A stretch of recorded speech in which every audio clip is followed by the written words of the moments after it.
अपने YouTube channel पे फिर से आपका स्वागत करती हूँ। और हम जैसे कि आप सब जानते हैं हमारी वेट लॉस सीरीज़ चल रही है, वेट मैनेजमेंट सीरीज़ चल रही है। तो आज हम उसी वेट मैनेजमेंट सीरीज़ के एक इम्पॉर्टेंट टॉपिक के बारे में बात करने वाले हैं, जो कि है thyroid. It is very common. Females के अंदर तो थायराइड बहुत ही कॉमनली हम लोगों ने देखा है, जिसका बहुत ही मेजर इम्पैक्ट हमारे वेट पे पड़ता है। लेकिन हमारे लिए ये भी जानना ज़रूरी है कि थायराइड हमारे वेट के अलावा किन किन चीज़ों को और इम्पैक्ट करता है। तो पहले हम ये समझेंगे कि थायराइड है कैसे कैसे क्या होता है, हमारी बॉडी में क्या चेंजेस आते हैं थायराइड के बारे में। तो चलिए शुरू करते हैं। सो बेसिकली जो थायराइड है वो हमारी थायराइड ग्लैंड से निकलने वाले T3 और T4 की डेफिशिएंसी की वजह से होता है।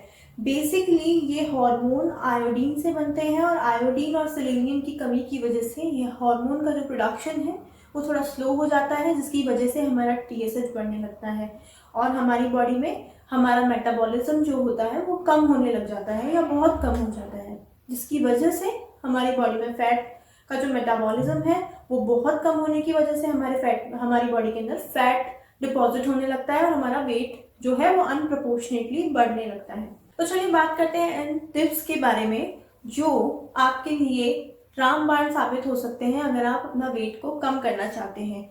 तो सबसे पहले ज़रूरी है कि आप अपनी थायराइड की मेडिसिन या जो हम मॉर्निंग में हम थायरॉक्सिन की जो मेडिसिन खाते हैं उसका एब्जॉर्प्शन आपकी बॉडी में बहुत अच्छे से हो। और उसे अच्छे से एब्जॉर्ब कराने के लिए ये ज़रूरी है कि आप उसे एम्प्टी स्टमक यानी कि खाली पेट लें। खाली पेट लेने के बाद आपको ध्यान रखना है कि 1 घंटे बाद तक आपको चाय कॉफ़ी जैसी कोई भी चीज़ नहीं पीनी है, क्योंकि इसमें कैफीन होता है, ये इसके एब्जॉर्प्शन को कम कर देता है। साथ ही अगर आपको एसिडिटी रहती है और आप किसी भी तरह का एंटासिड यानी कि एसिडिटी की मेडिसिन खाते हैं तो भी आपको ये ध्यान रखना है कि उसके और थायराइड की मेडिसिन के बीच में कम से कम 4 घंटे का फासला हो या अंतर हो। तो अब बात करते हैं थायराइड मेडिसिन के बाद में डिटॉक्स वाटर के बारे में। अगर आप डाइट नहीं भी कर पा रहे हैं तो अगर आप अपनी डाइट में कुछ अच्छे डिटॉक्स वाटर ऐड करेंगे तो आपकी जो वेट गेन करने की कैपेसिटी है वो धीरे धीरे कम होने लगेगी और आपका वेट लॉस होने लगेगा। सो सबसे पहले आपको अपने डेली डाइट के अंदर specially in the early morning आपको ऐड करना है जिंजर और लेमन वाटर। जिंजर जो है जिसमें जिंजरॉल होता है आपके डाइजेशन के लिए बहुत अच्छा है। साथ ही जो थायराइड के अंदर हमारी बॉडी के अंदर ब्लोटिंग हो जाती है वो उसको भी काफ़ी अच्छे से रिड्यूस करने में हेल्प करता है। अगर आपको बहुत ज़्यादा जॉइंट पेन रहता है तो भी आप जिंजर वाटर ले सकते हैं। आपके जॉइंट पेन को कम करने में ये काफ़ी हद तक आपकी हेल्प करेगा। थायराइड पेशेंट में बहुत कॉमनली कॉन्स्टिपेशन की प्रॉब्लम देखी गई है। अगर आपको भी इस तरह की प्रॉब्लम है तो लेमन जो आप जिंजर के साथ ले रहे हैं उसमें काफ़ी अच्छे अमाउंट में सॉल्युबल फाइबर है जो आपकी हेल्प करेगा आपके डाइजेशन को क्लियर करने में। साथ ही आपको ये भी नोटिस करना है कि जब भी आप खाना खाते हैं तो आपका पेट अगर बहुत ज़्यादा बाहर आता है, ब्लोट हो जाता है, तो आपको खाना खाने के बाद में बे लीफ यानी कि तेज पत्ते का पानी ज़रूर पीना है।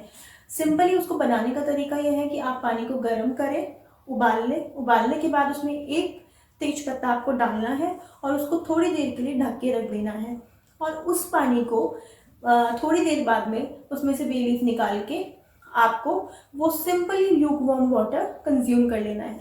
अब बात करते हैं थायराइड के कुछ और सिम्टम्स के बारे में।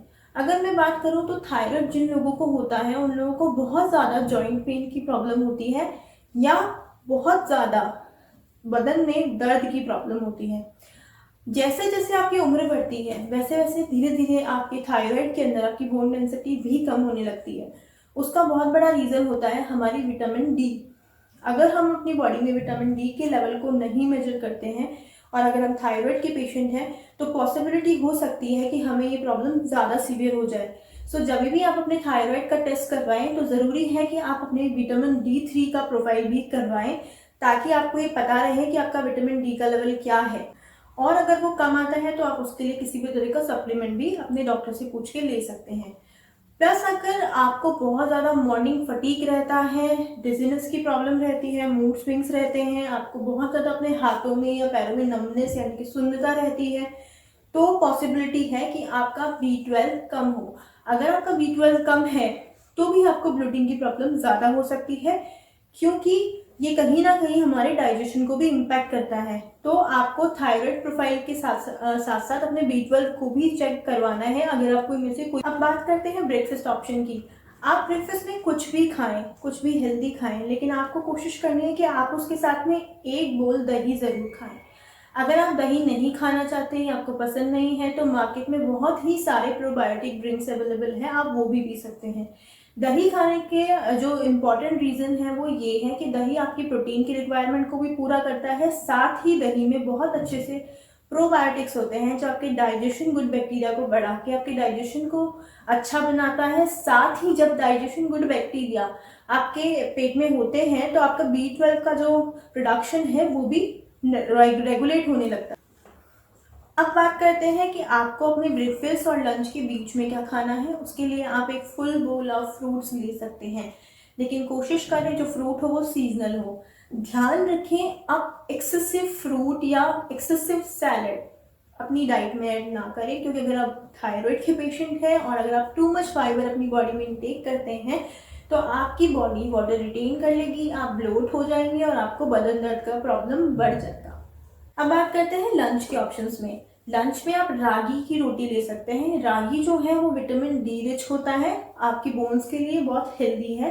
साथ ही आप एक बोल दाल ले सकते हैं। दाल आपको हेल्प करेगा आपकी प्रोटीन की रिक्वायरमेंट को पूरा करने के लिए। साथ ही आपको सीजनल वेजिटेबल लेना है। सीजनल वेजिटेबल जो है वो विटामिन बी कॉम्प्लेक्स या बी विटामिन में रिच होता है, तो उसकी रिक्वायरमेंट आपको बहुत ज़रूरी है। अगर आपको हेल्दी रहना है तो आपको सीजनल वेजिटेबल भी अपनी लंच के ऑप्शन में ज़रूर ऐड करनी है। यूजली हम लोगों को चाय कॉफ़ी पीना पसंद होता है और हम अपनी चाय कॉफ़ी को स्किप नहीं करना चाहते। अगर आप शाम में चाय पीना पसंद करते हैं तो मैं आपसे रिक्वेस्ट करूँगी कि आप किसी भी तरह का बेकरी प्रोडक्ट ना खाएं, क्योंकि वो ट्रांस फैट से भरपूर होते हैं जो हमारी बॉडी में फैट को बढ़ा देते हैं।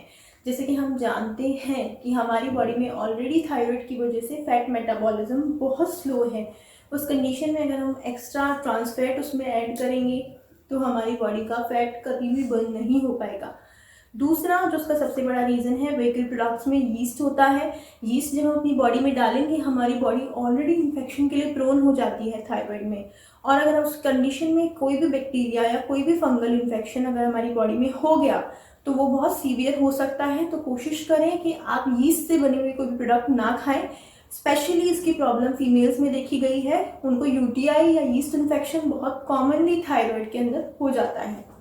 उससे बचने के लिए आपको सिंपल शुगर और बेकरी प्रोडक्ट्स का इस्तेमाल कम से कम करना है, मैदा कम से कम खाना है। अब बात करते हैं बिफोर डिनर आपको क्या खाना है। बिफोर डिनर आप पनीर सैलड ले सकते हैं, साथ ही आप काले चने का सैलड भी अपनी डाइट में इंक्लूड कर सकते हैं। पनीर जैसे कि हम सब जानते हैं प्रोटीन रिच होता है, लेकिन काला चना भी प्रोटीन में बहुत अच्छा होता है। उसमें ब्रांचीन अमाइनो एसिड्स होते हैं जो कि हमारी मसल बिल्डिंग में हेल्प करते हैं, हमें एनर्जी देते हैं, हमारी मसल्स को स्ट्रॉन्ग करते हैं। तो आप बहुत सारी वेजिटेबल्स को स्टीम करके उसके साथ में इनका सैलड बना के खाइए। इससे आप ब्लोट भी नहीं होंगे और आपकी प्रोटीन की रिक्वायरमेंट भी पूरी हो जाएगी। अब बात करते हैं डिनर की। डिनर में आप सेम लंच का मेन्यू रिपीट कर सकते हैं अगर आपको बहुत भूख नहीं है, और अगर आप बहुत हैवी डिनर नहीं लेना चाहते तो आप एक बोल ओट्स ले सकते हैं, एक बोल दलिया ले सकते हैं, या एक बोल खिचड़ी भी आप खा सकते हैं। अब हम बात करते हैं कुछ नेचुरोपैथी और आयुर्वेदा के बारे में। थायराइड जो है बेसिकली कफ और वात के बिगड़ने से होने वाली बीमारी है या डिजीज़ है। सो अगर हम थायराइड को बैलेंस करना चाहते हैं तो ज़रूरी है कि हम अपने वात और कफ को भी बैलेंस करें। कफ को बैलेंस करने के लिए आपको ये ध्यान रखना है कि आपको अपनी डाइट में गर्म चीज़ें जैसे कि गर्म मसाले, जिंजर, टर्मरिक और सिनेमन जैसी चीज़ों को थोड़े थोड़े अमाउंट में खाते पीते रहना है। दूसरा जो चीज़ है वो आपको ठंडी चीज़ों से बचना है। अगर आप कोल्ड ड्रिंक पीते हैं, कार्बोनेटेड वाटर पीते हैं, ब्रीजर्स या बियर पीते हैं, तो भी आपको उनका कंजप्शन जो है वो बंद करना पड़ेगा, क्योंकि अगर आप वो नहीं करते हैं तो आपकी कफ को बिगाड़ता है, आपके वात को बिगाड़ता है, क्योंकि सब में CO2 होता है और वो कहीं ना कहीं हमारे बॉडी के अंदर गैस्ट्राइटिस को डेवलप करता है। तो आपको इनका कंजप्शन कम से कम करना है। कोशिश करें कि आप इन्हें छोड़ दें। अब बात करते हैं कि हम वात को कैसे बैलेंस करेंगे। वात को बैलेंस करने के लिए हमें अंतस्नेहन की ज़रूरत है, और उसके लिए ज़रूरी है कि हम हेल्दी फैट अपनी बॉडी में इंट्रोड्यूस करें। हेल्दी फैट के जो ऑप्शंस हैं वो है कि गाय का घी आप अपनी चपाती पे लगा के खा सकते हैं, अपने फूड में, अपनी डाइट में ऐड कर सकते हैं। साथ ही आप बहुत अच्छे अमाउंट में आपको अलसी से भी ओमेगा 3 फैटी एसिड्स मिल जाते हैं, जो कि आपके HDL को बढ़ाते हैं और LDL को भी कम करते हैं। अगर आप कॉड लिवर ऑयल के कैप्सूल लेना चाहें तो आप वो भी ले सकते हैं। और अगर आप नॉन वेजिटेरियन हैं तो आप फिश का इस्तेमाल कर सकते हैं। फिश अगेन आयोडीन रिच होती है, तो कहीं ना कहीं वो हमारे थायराइड को भी बैलेंस करती है। साथ ही उसके अंदर बहुत ही अच्छे अमाउंट में ओमेगा 3 होता है, जो कहीं ना कहीं हमारे फैट की रिक्वायरमेंट को भी पूरा करता है। उसके अलावा आपको करना ये है कि आपको अपनी स्वाद को बैलेंस करने के लिए, थायराइड ग्लैंड को स्टिमुलेट करने के लिए आपको सेसमी ऑयल लेना है और अपने थ्रोट को मसाज करना है। अपने गले को सर्कुलर मोशन में मसाज करें। ये हेल्प करेगा आपके थायराइड ग्लैंड को स्टिमुलेट करके वहाँ से T3 और T4 का प्रोडक्शन रेगुलेट करने में। साथ ही आप वंस इन अ वीक अपनी बॉडी को मसाज करें। या आपके स्किन से रिलेटेड जो भी इश्यूज हैं, ड्राई स्किन की जो भी प्रॉब्लम है, आपकी जो स्किन का लस्टर खो जाता है थायराइड की वजह से, उसको मेंटेन करने में हेल्प करेगा, वात को बैलेंस करने में हेल्प करेगा। अगर आपको बहुत ज़्यादा हेयर फॉल की प्रॉब्लम है तो आप एवरी ऑल्टरनेट डे अपने बालों में ऑयल ज़रूर लगाएं। तो ये तो थी हमारी बॉडी से जुड़ी हुई बातें। अब बात करते हैं माइंड के ऊपर, क्योंकि कहीं ना कहीं शायद हम लोग ये नहीं जानते कि जो थायराइड है वो कहीं ना कहीं हमारी थायराइड ग्लैंड का एक डिजीज़ है, लेकिन उसका पूरा कंट्रोल कहीं ना कहीं हमारे दिमाग यानी कि हमारे ब्रेन से होता है, जो कि हाइपोथैलेमस से निकलने वाले TSH को इम्पैक्ट करता है। अगर आप टाइम से नहीं सोते हैं या आपकी नींद अच्छे से पूरी नहीं हो पाती है तो भी आपका जो थायराइड का लेवल है वो फ्लक्चुएट कर सकता है। उसके लिए ज़रूरी है कि आप साउंड स्लीप लें। अगर आपको इंसोमिया की प्रॉब्लम है, आपको नींद नहीं आती है, तो आप रात में 2 से 3 काजू के साथ में 1 कप दूध पी सकते हैं। काजू के साथ में दूध पीने से आपकी बॉडी में जो हैप्पी हार्मोन होता है, जो कि सेरोटोनिन होता है, उसका प्रोडक्शन बहुत अच्छे से होने लगता है, जिससे आपको नींद आने की जो समस्या है उससे निजात मिल जाती है। अब हम बात करते हैं अपने स्ट्रेस को मैनेज करने के लिए आपको जब भी आपको दिन में टाइम मिले ओम का चैंट करना है। ये आपके स्ट्रेस को मेंटेन करने में, मैनेज करने में काफ़ी हेल्प करता है।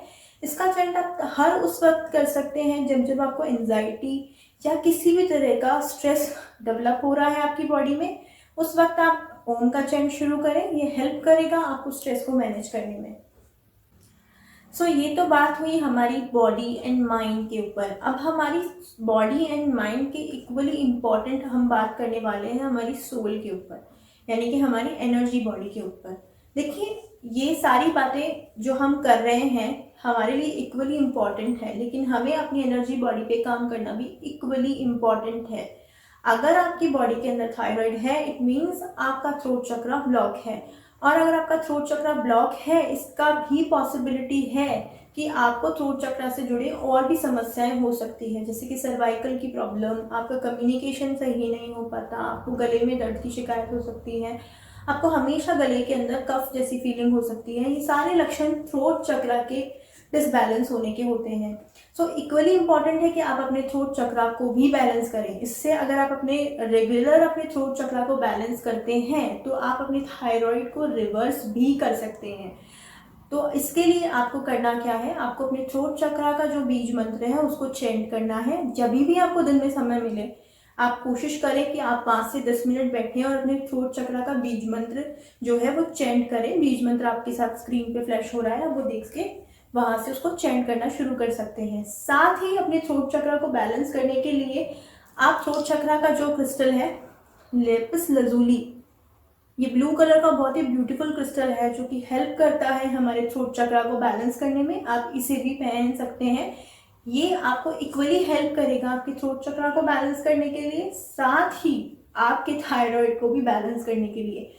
ये थे कुछ टिप्स जिससे आप बिना किसी डाइट और बिना किसी एक्सरसाइज के भी अपने वेट को लॉस कर सकते हैं अगर आप थायराइड के पेशेंट हैं तो। आज के लिए इतना ही। हमारी वेट लॉस सीरीज में आने वाले वीडियोस के साथ जुड़े रहने के लिए आप हमारे चैनल को सब्सक्राइब करें, लाइक करें और अपने फ्रेंड्स एंड फैमिली के साथ शेयर भी करें।